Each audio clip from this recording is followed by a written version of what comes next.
అందరికీ నమస్కారం. ఈ కూటమి ప్రభుత్వం సామాన్య ప్రజల నుంచి ఐపీఎస్ ఆఫీసర్ల వరకు ఎవ్వరిని వదిలిపెట్టట్లేదు. మరీ ముఖ్యంగా కుల అహంకారంతో అగ్రవర్ణాల వాళ్ళు.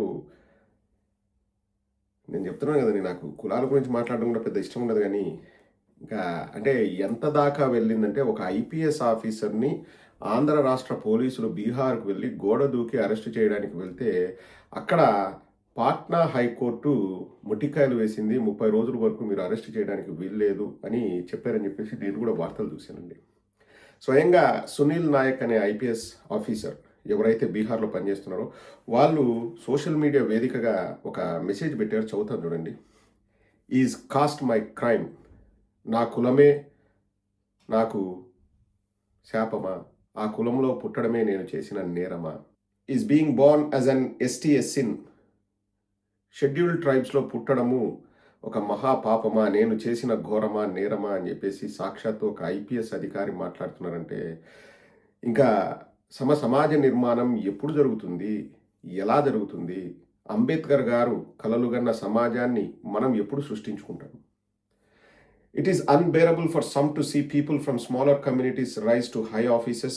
In the 2024 FIR, my name was not there. I was deliberately dragged into a 2021 incident in which I had no role, falsely branded as wanted. Was I an accused then? 2024లో Raghurama Krishnam Raju కేసులో వాళ్ళు పొందుపరిచిన ఎఫ్ఐఆర్లో నా పేరు లేనే లేదు. ఆ ఎఫ్ఐఆర్లో నా పేరు లేదు. నన్ను ఇరికించాలని, నా పైన కక్ష తెచ్చుకోవాలని 2021లో జరిగిన ఒక సంఘటనలో నా పేరు ఇరికించి నన్ను వాంటెడ్ లిస్టులో చేర్చినారు. నాకు సంబంధమే లేదు. అప్పుడు 2021లో కూడా నా పేరు లేదు. దాంట్లో క్లియర్గా అడుగుతున్నాడు, was I an accused then? అప్పుడు నా పైన నేరారోపణ ఉందా? 2021లో నా పైన నేరారోపణ ఉందా? I graduated from IIT Madras and earned my IPS position under the ST quota through merit and hard work. I was topper in my school throughout. In the earlier RRR case, I was the complainant. Today, I am being framed. So, నేను IIT మెడ్రాస్లో graduate అయ్యాను and IPS position కూడా merit కోటాలో కష్టపడి నేను సంపాదించుకున్నాను. లంబాడీ కోటాలో, ST Lambadi కోటాలో నేను కష్టపడి నేను సంపాదించుకున్నాను. మా స్కూల్లో ప్రతి సంవత్సరం ప్రతి క్లాస్లో నేనే నెంబర్ 1ని, అంటే నేనే ఫస్ట్ ర్యాంకర్గా నిలిచాను. ఆర్ఆర్ కేసులో ముందు నేను ఒక కంప్లైంట్ ఇచ్చిన వాడిని మాత్రమే. కానీ ఈరోజు నన్ను ఇరికిస్తున్నారు ఆ కేసులో. నాకు అసలు సంబంధం లేదు. This is nothing but a conspiracy to trap me just because they think that we tribals have no voice. మా లంబాడీలకు గొంతుండదు, మా లంబాడీలను కాపాడే వాళ్ళు ఎవరు ఉండరు అని చెప్పేసి అగ్ర కుల అహంకారంతో వాళ్ళు ఇది చేస్తున్నారన్న భావన నాలో కలుగుతోంది. అంటే మా గొంతు పెద్దది కాదు, మాకు సపోర్ట్ లేదు, మాకు మీడియా లేదు, మమ్మల్ని అరెస్ట్ చేస్తే పట్టించుకునే నాదుడే లేదన్నది వాళ్ళ అహంకారం. Officials who came today behaved indecently even when my mother stepped out humiliating her. ఇవి దారుణాలండి. ఇంకా అది ఎంతవరకు నిజమో అబద్ధమో, అది ఏం జరిగిందో మనకు తెలియదు. కానీ వాళ్ళ తల్లిగారు బయటికి వెళ్తే కూడా వాళ్ళ తల్లిగారిని కూడా అవమానించారంటండి. మన ఆంధ్ర నుంచి వెళ్ళిన ఆఫీసర్లు చాలా జుగుప్సాకరంగా వారి ప్రవర్తన ఉంది. మా తల్లిగారు బయటికి వెళ్తే మా తల్లిగారిని కూడా అవమానించే పరిస్థితి. The complainant himself called me and when I did not receive his call sent a threatening message through my friend. Speak against the former CM and PV Sunil Kumar or you will be made an accused. ఇది మాత్రం నేను కూడా అంగీకరిస్తానండి. The complainant అంటే ఎవరు? రఘురామకృష్ణరాజు. పేరు రాయలేదు కానీ ఏం చేశాడు? ఎవరి ద్వారానో కాల్ చేయించాడంట. నేను ఆ కాల్ ఎత్తగోదలకి నాకు మెసేజ్ పెట్టాడు, speak against the former CM and PV Sunil Kumar or you will be made an accused. PV Sunil కుమార్కి, అప్పటి ముఖ్యమంత్రి జగన్మోహన్ రెడ్డి గారికి వ్యతిరేకంగా నువ్వు మాట్లాడాలి, లేకపోతే నిన్ను ఇరికిస్తామని చెప్పేసి రఘురామకృష్ణరాజు అన్నాడంట. నాకు కూడా ఇట్లాంటి మెసేజ్లు పెట్టాడండి. అమ్మనా అబ్బుతులు తిడుతూ పెట్టాడు నాకు. ఎప్పుడు మొన్న డిప్యూటీ స్పీకర్ అయిన తర్వాత కూడా అమ్మనా అబ్బుతులు తిడుతూ పెట్టాడు. ఇంకా నేను అవన్నీ చదవదలుచుకోలేదు, ఎందుకంటే నాకు వ్యక్తిగతంగా మెసేజ్ పెట్టాడు కాబట్టి దాన్ని చదివి ఇంకా సాధించేదేముంది. నన్ను అమ్మనాభూతులు తిడుతూ ఆ రఘురామకృష్ణరాజు పెట్టాడు. మందు దాగి ఎవరికైనా పెడతానండి, ఆ అలవాటు అయితే అతనికి ఉంది. అవసరమైనప్పుడు నేను అవి బయటికి తీసి చూపిస్తాను. ఒకవేళ రేపు ఎవరైనా వచ్చి నీకు పెట్టాడా, నువ్వు అబద్ధాలు చెప్తున్నావు అంటే నేను ఖచ్చితంగా నేను చూపిస్తాను. నేను స్క్రీన్ షాట్ తీసి చూపిస్తాను. నా మెసేజెస్లోనే ఉన్నాయి. ఇగో ఇప్పుడు ఈ ఫోన్ రికార్డింగ్ అవుతుంది కదా, ఆ ఫోన్లోనే ఉన్నాయి. నన్ను కూడా తిట్టాడు, అమనాబుతులు తిట్టాడు. ఘోరంగా తిడతాడండి, బూతులు దారుణంగా తిడతాడు ఎవరు, రఘురామకృష్ణరాజు. మరి అతన్ని బూతులు తిట్టాడేమో కానీ ఇదే మాట రాశాడంట, speak against the former CM and PV Sunil Kumar or you will be made an accused. If the RRR call data records are made public, it will reveal how many were pressured and influenced. Many were deliberately implicated in this case. Raghuramakrishnaraju call data తీస్తే ఎంతమందిని బెదిరించాడో, ఎంతమందిని ఇబ్బంది పెట్టాలని చూశాడో, ఎంతమందిని ఇరికించాలని చూశాడో మొత్తం తెలుస్తుంది. నేను అభ్యర్థిస్తున్నాను, అధికారులు లేకపోతే న్యాయస్థానాలు అతని కాల్ డేటాను బయటికి తీయాలి అని చెప్పేసి సునీల్ నాయక్ గారు చెప్తున్నారు. నేను 100% ఏకీభవిస్తానండి. బయటికి తీయడమే కాదు, తోలు తీయాలి. ఎవరినైనా బెదిరిస్తాడండి, ఎవరినైనా తిడతాడు. అహంకారం, చాలా అహంకారం అతనికి, మామూలు అహంకారం కాదు, చాలా అహంకారం. There has been no inquiry into massive gold gifts worth crores, no probe into sand and granite mining rackets, no investigation into land scams using an HDFC manager as a friend. But is my crime simply this, that a Lombardi man became an IPS officer? I have all the evidence. The matter is before the court. At the right time, I will place everything on record and ensure that those who insulted my mother answer before the law. Sunil Nayak, IPS. బంగారు ఆభరణాలు గిఫ్ట్లుగా ఇచ్చాడు, కోట్లలో విలువ చేసేటివి. And sand కానీ granite mining rackets, ఆ sand granite కుంభకోణాల గురించి మాట్లాడరు. బంగారం కోట్లలో ఇచ్చిన బంగారు గిఫ్ట్ల గురించి మాట్లాడరు. ఇంకా ల్యాండ్ స్కామ్స్ కూడా జరిగాయంటండి. Land scams using and HDFC manager as a friend, ఇది కూడా బాంబు పేల్చారండి సునీల్ నాయక్ గారు. ఒక హెచ్డిఎఫ్సి మేనేజర్ని ముందు పెట్టి ల్యాండ్ స్కాములు చేశారు, శాండ్ ఇసుక స్కామ్లు, గ్రనైట్ స్కాములు చేశారు. అలాగే బంగారాలు, కోట్లలో విలువ చేసే బంగారాలని గిఫ్ట్గా ఇచ్చాడంట. ఇవన్నీ కూడా ఉన్నాయి. ఇవన్నీ బయటికి తీయకోకుండా నేను ఒక లంబాడిని కాబట్టి నన్ను ఇరికించే ప్రయత్నం చేస్తారా, మా తల్లిని అవమానిస్తారా? ఇప్పుడు నేను ఇక్కడ బయట పెట్టలేను, ఎందుకంటే ఇవన్నీ కూడా నేను కోర్టులో సబ్మిట్ చేస్తాను, శిక్ష నిజమైన నేరస్తుడికి పడుతుంది అని చెప్పేసి సునీల్ నాయక్ గారు చెప్పారండి. ఇక్కడ దారుణం ఏంటంటే అండి, సామాన్యులను వేధిస్తున్నారు, రోడ్లపైన నరికి చంపుతున్నారు. వైఎస్ఆర్ కాంగ్రెస్ పార్టీ వాళ్ళను అరెస్టులు చేస్తున్నారు. ఒకరిని కాదు, ఇద్దరిని కాదు, దాదాపు 1250 మంది పైన కేసులు, వేలల్లో కేసులు.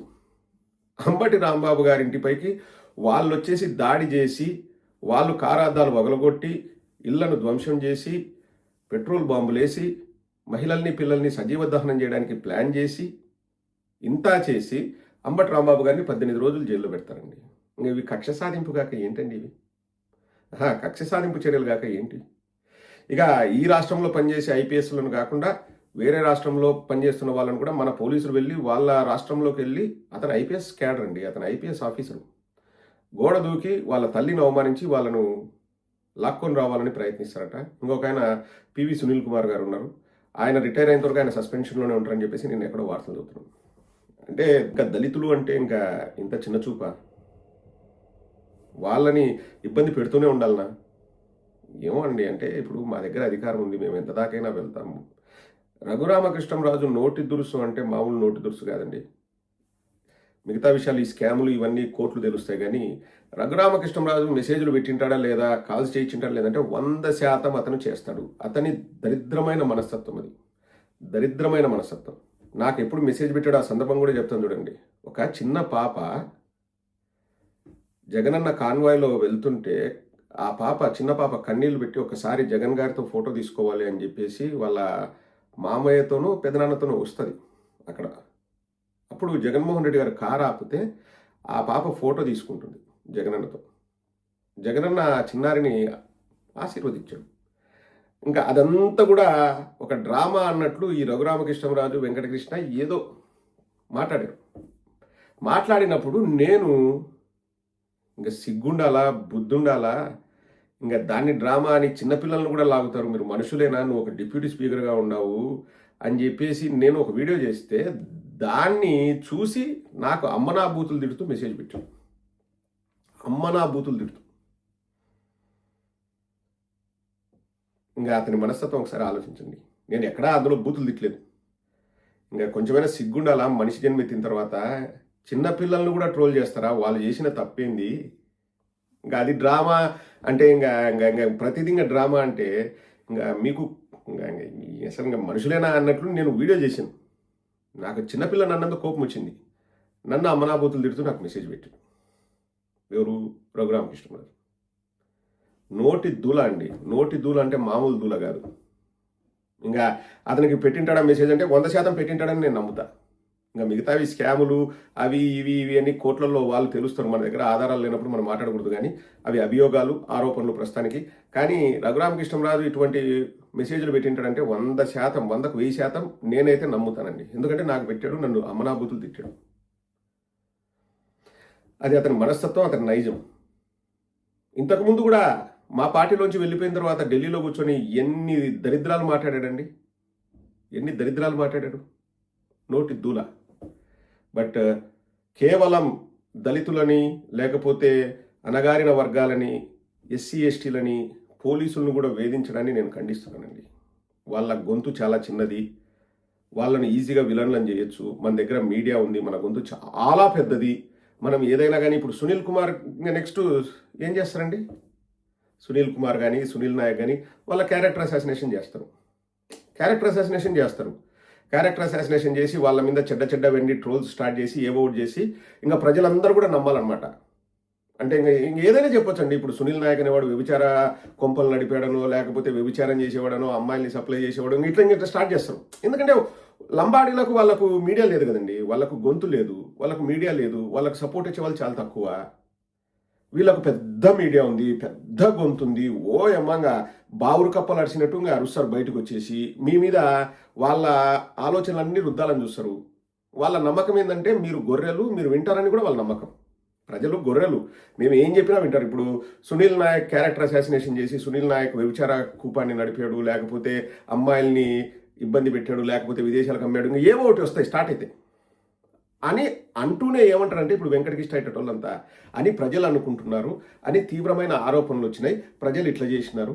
ఇది ఇప్పుడు రేపొద్దున నన్ను టార్గెట్ చేయాలన్నా అండి వాళ్ళు ఏం చేస్తారంటే ఫస్ట్ మన క్యారెక్టర్ అసాసినేషన్తో స్టార్ట్ చేస్తారు. క్యారెక్టర్ అసాసినేషన్తో స్టార్ట్ చేసి మనల్ని బ్యాడ్ బుక్స్లో చూపించి వాడు అది చేశాడు, ఇది చేశాడు, మేము నమ్మలేకపోయినాం, వాడు బయటకు వచ్చి ఇట్ట మాట్లాడుతున్నాడు, అట్ట మాట్లాడుతున్నాడు అని లేనిపోనివన్నీ సొల్లువాగుడంతా వాగి ప్రజల్లో ఏంటంటే ప్రదీప్ అంటే ఒక చెడ్డవాడు క్రియేట్ చేయాలి.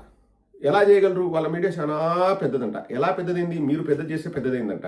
కానీ మళ్ళీ మిమ్మల్నే గొర్రెలు చేస్తారంట. ఒక్కసారి ఆలోచించండి. ప్రతి ఒక్కరూ ఈ వీడియో అయిపోయిన తర్వాత ఒక 5 నిమిషాలు చూసే వాళ్ళు ఆలోచించండి. ఎలా వాళ్ళు రాష్ట్రాన్ని ఇలా భూమి గుండ్రంగా ఇలా తిరుగుతుందంటే లేదు, ఇలా రివర్స్లో తిరుగుతుంది అని చెప్పే రకం వాళ్ళు. ఒక్కసారి ఈ వీడియో అయిపోయిన తర్వాత ఒక 5 నిమిషాలు నా కోసం ఆలోచించండి. మీకే తత్వం బోధపడుతుంది.